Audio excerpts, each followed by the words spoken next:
जळगावच्या चोपड्यात सैराटची पुनरावृत्ती झालेली आहे।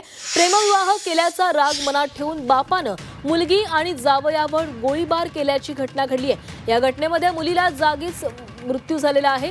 जावयाच्या पाठीमध्ये गोळी घुसल्यानं तो गंभीर जखमी झालाय।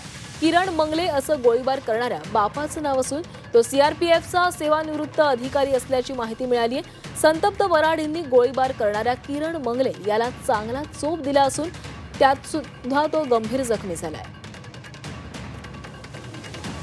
वाघ म्हणून हे मुलगा पुण्यात राहणार आहे आणि तृप्ती वाघ म्हणून ह्या मुलींसोबत लग्न केलं होतं 1 वर्षापूर्वी आणि दोन्ही लग्न करून पुण्यात राहायला गेले होते आणि या लग्नाला मुलींचं वडिलांना विरोध होता आणि तेव्हापासून त्यांचा विरोध चालूच होता आणि आज ही मुलांचं नातेवाईकांचं त्या लग्न असल्यामुळे हा मुलगा अविनाश आणि तृप्ती दोघा इथं चोपडा शहरामध्ये आल्या होत्या।